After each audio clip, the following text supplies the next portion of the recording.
শতরূপ ঘোষ আমার সঙ্গে ফোনে রয়েছেন। শতরূপ, সাংবাদিকদের দোষ, সংবাদ মাধ্যমের দোষ, এসএফআই এর যে কালকে মিছিল, বামেদের যে মিছিল, সেই মিছিল কভার করতে যাওয়াটা দোষের মধ্যে পড়েছিল। এসএফআই তো একবারে বলেন কি সাংবাদিকদের এটা দোষ? আপনি খুব সম্ভবত এটা স্বপ্ন দোষে শুনেছেন। এসএফআই তো একবারে সংবাদ মাধ্যমকে দোষ দেয়নি, বরং এসএফআই সংবাদ মাধ্যমের ওপর যারা আক্রমণ করেছে তাদেরকে দোষ দিয়েছে, তাদের শাস্তি চেয়েছে। এবং আপনি এক্ষুনি, আমি শুনছিলাম আপনার কথাটা, আপনার একটু মিথ্যে কথা বললেন যে শ্রমিক, সোশ্যাল মিডিয়ায় নাকি দেখা যাচ্ছে যখন সাংবাদিকরা নিগ্রহ হচ্ছেন তখন শ্রমিক লাহিড়ী হাসছেন। শ্রমিক লাহিড়ীর যে ফুটেজ দেখা যাচ্ছে সেই ফুটেজের ত্রিসীমানায় কোথাও কোনো সাংবাদিকের নিগ্রহ হচ্ছে না। এবং এটা সব গতকাল ফিল্ডে যারা ছিলেন যে সাংবাদিকরা, তারা একাধিক জন, তারা গতকাল থেকে সোশ্যাল মিডিয়াতে লিখছেন। আমি নাম করে এখানে বলতে পারি, অন্য চ্যানেলের সাংবাদিক আমি জানি না আপনি সেই নাম করাটা, চ্যানেলের নাম করাটা আপনি অ্যালাউ করবেন কিনা। যদি আপনি করেন আমি নাম করে বলতে পারি, যারা লিখছেন যে আমরা সাক্ষী, যখন যাদের কাছে মিছিল হচ্ছিল সেই এসএফআই নেতৃত্ব বারবার করে এই দুষ্কৃতীদেরকে নিয়ন্ত্রণ করার চেষ্টা করেছিল এবং তাদের জন্যই অনেক সাংবাদিক আক্রান্ত হওয়ার হাত থেকে বেঁচেছে। কিন্তু কিছু বহিরাগত ঢুকে এসে তারা এই গন্ডগোলটা পাকিয়েছে, একদম ফিল্ডে থাকা সাংবাদিকরা বলেছিল। আসলে সমস্যাটা ব্যক্তিগতভাবে আপনার বা কোনো সাংবাদিকের নয়। অনেক তথাকথিত চ্যানেল যারা গত 15 বছর ধরে মমতা বন্দ্যোপাধ্যায়ের দালালি করেছে, যারা গত 4 মে দুপুর 12টা পর্যন্ত তৃণমূলের গুণগান করেছে, যে চ্যানেলের মাথায় বসছিল মমতা বন্দ্যোপাধ্যায় ছায়ার সঙ্গে কিছু লোকজন তথাকথিত এডিটর হয়ে, দুপুর 12টার পর থেকে যাদেরকে লাইন চেঞ্জ করে বিজেপি হতে হয়েছে 4 মে দুপুর 12টার পর থেকে, সেই রকম কিছু চ্যানেল, আমি আপনাদের চ্যানেলকে বলছি না, কিন্তু যদি এরকম কোনো চ্যানেল থেকে থাকে, এই ধরনের কিছু চ্যানেল এখন বিজেপির কথায় এই ধরনের ন্যারেটিভ তৈরি করার চেষ্টা করছে। কিন্তু আপনাদের মতো দায়িত্বশীল চ্যানেল আমার বিশ্বাস এই ট্র্যাপে পা দেবে না।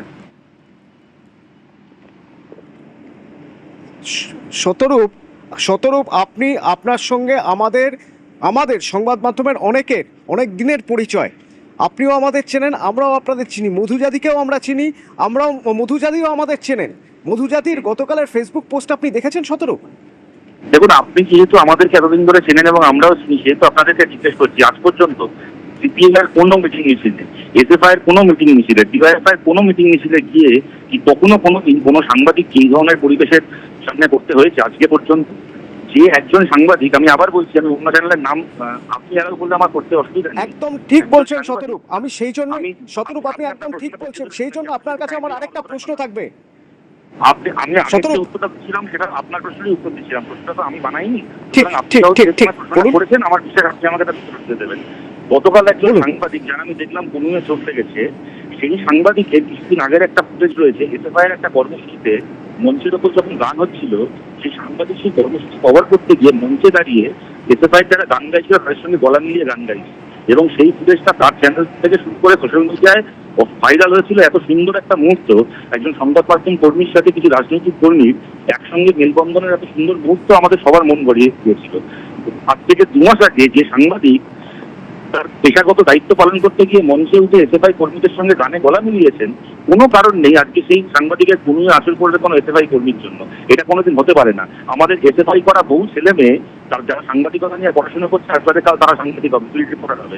আপনার চ্যানেল সহ বিভিন্ন চ্যানেল, আপনি আমার থেকে ভালো করে এটা জানেন, এরকম অনেকে রয়েছেন যারা কিনা পেশাগত জীবনে প্রবেশ করার আগে পর্যন্ত এসএফআই করেছে। সুতরাং এবং আমাদের সমালোচনাও আছে ডেফিনেটলি মিডিয়ার অনেক ভূমিকা নিয়ে, কিন্তু আমরা কোনোদিন একটা রাজনৈতিক দল হিসেবে বা সংগঠন হিসেবে আমরা কোনোদিন এটা মনে করিনি যে কোনো সাংবাদিকের কোথাও কোনো আক্রান্ত হওয়ার ঘটনা আছে।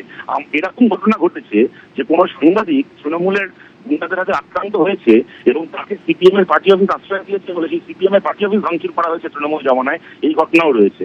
সুতরাং আপনি আমার থেকে ভালো করে জানেন যে এসএফআই এর কোনো মিছিলে গিয়ে কি সিপিআইএম এর কোনো মিটিং মিছিলে গিয়ে কোনো সাংবাদিককে কোনোদিন আক্রান্ত হতে হয়নি। আজকে কেন এই জিনিস ঘটলো? যে মিছিল, আমার এসএফআই তো আজকে থেকে মিছিল করছে না, 1970 সালে এসএফআই তৈরি হয়েছে, তবে থেকে নিয়ে গত 56 বছরে অনেক মিটিং মিছিল করেছে। হঠাৎ করে কেন কালকে এই জিনিস ঘটলো যে সেই মিছিল ধর্মতলায় ঢোকার আগে হঠাৎ করে কিছু লোক গিয়ে পুলিশকে বোতল ছুটতে শুরু করলো? আমরা দাবি করছি এইটা সামনে আসা এই লোকগুলো কারা এটা চিহ্নিত হওয়া আপনাদের থেকে বেশি আমাদের জন্য জরুরি। এবং গতকাল যে ফিল্ড রিপোর্টাররা ছিল, আমি বারবার করে আপনাকে এটা বলছি, আপনি মধুজা সেনগায় যে ফেসবুক পোস্ট করলেন, শতরূপ আমি প্লিজ শতরূপ প্লিজ একটু শুনুন শতরূপ, আমি একটা পোস্ট পড়ি ফেসবুকের, প্লিজ। সকাল থেকে মিথ্যে খবর ছড়িয়ে বিভ্রান্ত করার ফল ভুগতে হলো সাংবাদিকদের, তাই বাম ছাত্র যুব আন্দোলনের নেতাদের নয়, এবার নিজের হাউসকে প্রশ্ন করুন, লিখছেন মধুজাতি। এবার কি বলবেন? আমি ফেসবুক পোস্ট বলছি, 24 ঘন্টার সাংবাদিক সঞ্জয় ভদ্র তার লেখাটা মানে এখন বোধহয় ডেস্কে আছেন, আপনি খুব ভালো করে জানেন, আপনাদের ফ্যাটার্নিটি সহকর্মী। মধুজাদির এই পোস্টটা দেখে কি মনে হচ্ছে না যে উনি উস্কাচ্ছেন? সঙ্গে যে ছবিটা রয়েছে, মনে হচ্ছে না কোথাও একটা উস্কানি রয়েছে? আপনার মনে হচ্ছে না? দেখুন, আপনি যদি সেভাবে বলেন তাহলে গত 4 মে দুপুর 12টার আগে পর্যন্ত আপনাদের বহু খবর থেকে মনে হয়েছে যে আপনারা তৃণমূলের চুরিকে দুর্নীতিকে সমর্থন করছেন। 4 মে দুপুর 12টার পর থেকে আপনারা পাল্টে গেছেন, আমি জানি। আমি স্পেসিফিক্যালি আপনার চ্যানেলের কথা বলছি। কিন্তু আমি বলছি, আপনি যদি কোনো একজনের ফেসবুক পোস্ট ধরে আমায় প্রশ্ন করেন, তাহলে আমি বলছি আপনাদের চ্যানেলে কাজ এখনো করেন কিনা আমি জানি না, কদিন আগে অব্দি কাজ করতেন রুমেলা থেকে শুরু করে সঞ্জয় ভদ্র 24 ঘন্টা থেকে শুরু করে মৌমিতা চক্রবর্তী 24 ঘন্টা, এরকম একাধিক সাংবাদিকের ফেসবুক পোস্ট গতকাল থেকে লিখছে। আপনার নিশ্চয়ই সেগুলো চোখে পড়েছে, যারা লিখছেন যে এই ঘটনা যারা ঘটিয়েছে তারা মিছিলের আয়োজক নয়, এই দুষ্কৃতীরা ঢুকিয়ে সেটা ঘটিয়েছে এবং তাদের চিহ্নিত হওয়া দরকার, এবং তাদের সাথে আমরা একমত। আর আপনি বলছেন ওই যে ফেসবুকে যে ঘুরে বেড়াচ্ছে যে ভিডিওটা, শ্রমিক লাহিড়ী সে সময় হাসি মুখে, মানে ওটা ওই জায়গার নয় যেখানে মারা হচ্ছে সাংবাদিকদের। আপনি আমাকে দেখান না, আমি আপনার চ্যানেলে গিয়ে কাম করে উপোস করবো, আপনি সেটা লাইভ কভারেজ করবেন। আপনি প্লিজ একটু দেখুন, শতরূপ আপনি দেখুন, এই ছবিই চলছে।